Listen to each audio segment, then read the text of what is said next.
You need soap to clean your hands or clothes while camping. But what if you're out of bars? You can make a simple soap using wood ash and animal fat, which might be available in the wild. However, it's crucial to know that making effective and safe soap requires precise mixing and curing, which may not be achievable under survival conditions. Always ensure you have proper supplies before venturing into remote areas. Additionally, harvesting fats from wildlife is regulated by local laws and seasons. So never assume you can take what you need without a permit or being aware of the regulations. First things first, gather supplies. You'll need a large pot, a strainer, some fat, lard, beef tallow or bacon grease, water, and wood ashes from hardwoods like oak, maple, or birch for the best lye solution. Avoid softwoods because they can produce weak lye that may not work effectively and could be unsafe to use. Remember, it's crucial to handle all materials carefully due to the caustic nature of lye. Always follow safety guidelines when making soap, including wearing protective gear like gloves and goggles. Step 1. Get your ash. Build a fire with hardwood logs and burn them down to embers, then let cool completely. Gather the white powder left behind, this is wood ash, and store it in an airtight container to keep dry until you're ready to use it for soap making. Note that handling lye requires care as it's caustic.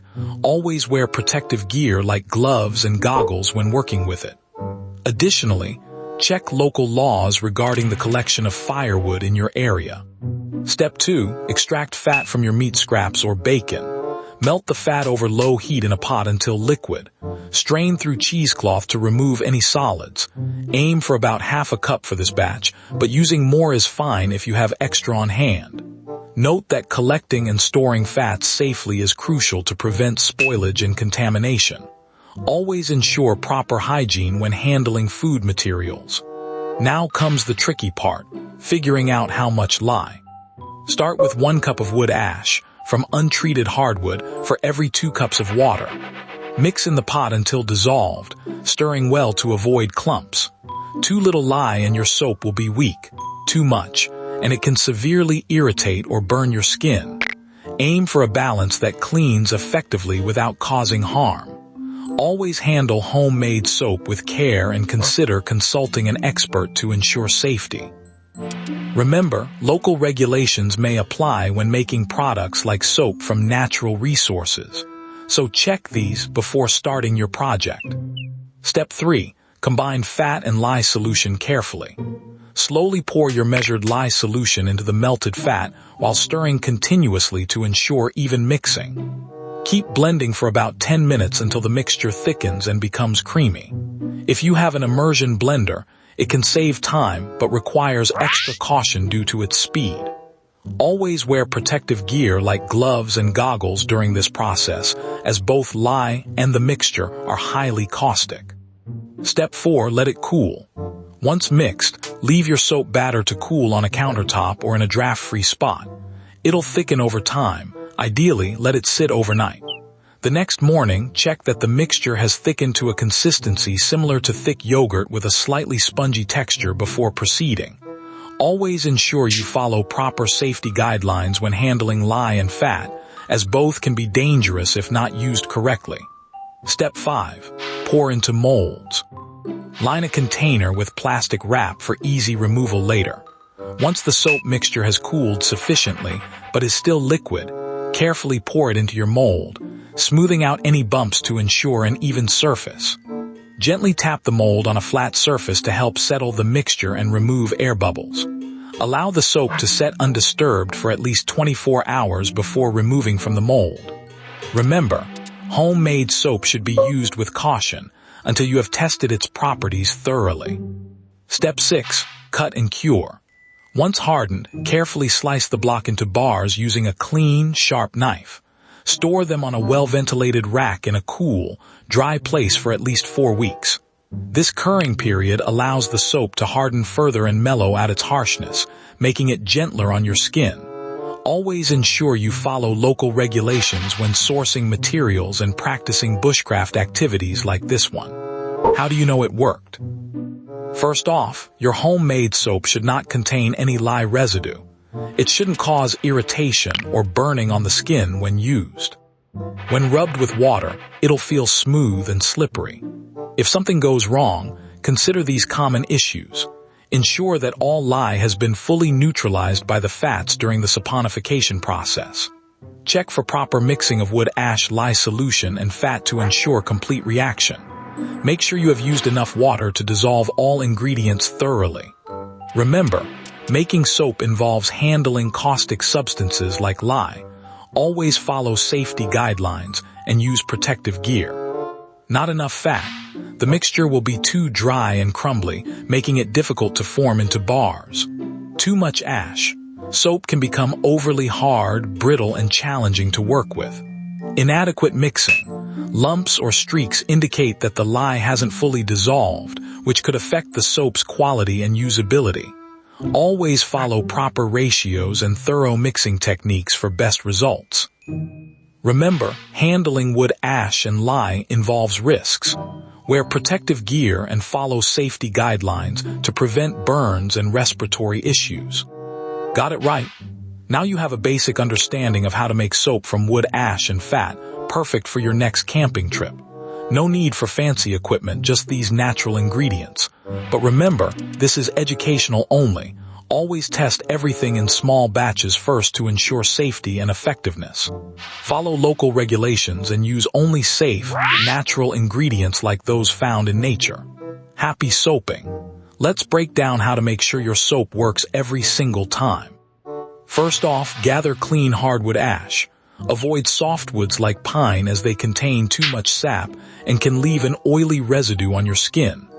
Hardwood ash is alkaline and high in potassium hydroxide, which is crucial for the saponification process. Remember to handle wood ashes carefully as they can be caustic. Always wear protective gloves and goggles when working with them. Next, you need a good source of fat. The best option is rendered animal fat from sources such as beef or pork, but plant-based oils like vegetable shortening, such as Crisco, work well too if you don't have access to other fats. Just remember that different types of oil will give your soap unique qualities and textures. Keep in mind that sourcing fats legally and ethically is important. Make sure any animal fat comes from animals that were raised or hunted according to local laws, seasons, and regulations. Once you have your ash and fat, the next step is carefully mixing them together. For this, use a large pot or bucket. Start by mixing about 1 part wood ash by volume with 2 parts fat and weight. Use a stick or wooden spoon to stir thoroughly until no lumps remain. This ensures even saponification. Note, always wear gloves and eye protection when handling wood ashes as they can irritate the skin and eyes.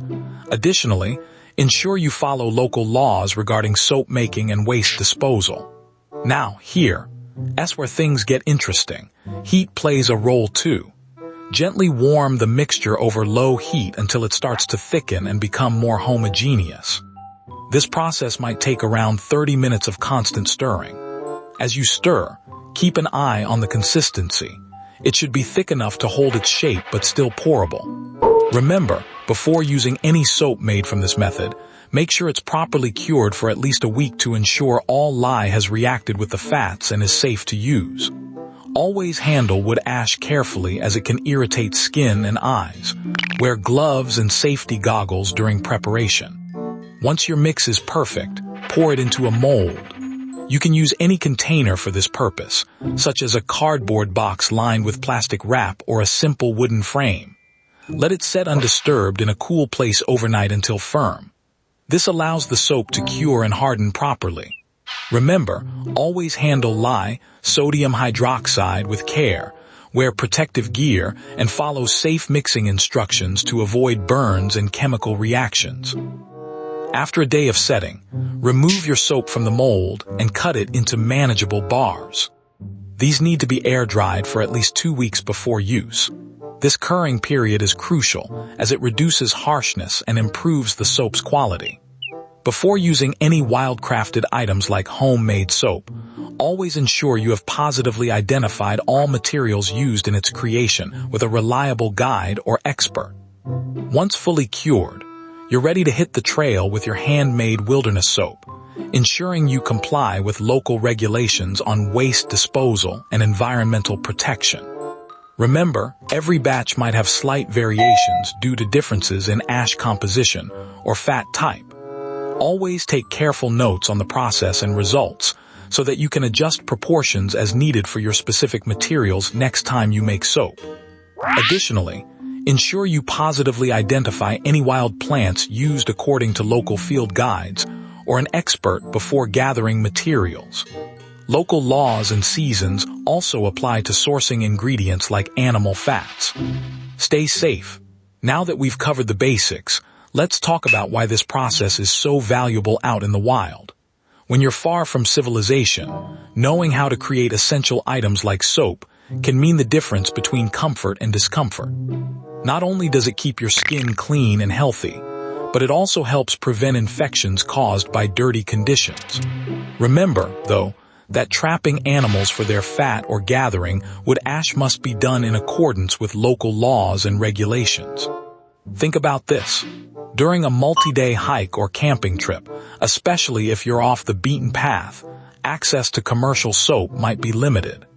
Making soap from natural materials ensures that you always have something to cleanse yourself when needed most. And in emergency situations where resources are scarce, being able to create your own toiletries can be crucial. However, remember to positively identify all plant materials used for purification or scrubbing with an expert or field guide, and adhere strictly to local laws regarding the collection of natural materials. But don't stop here. There's more to explore with this skill, like experimenting safely with scented herbs that are positively identified by an expert or field guide, or adding exfoliating elements like ground oatmeal or crushed walnut shells for better skin care.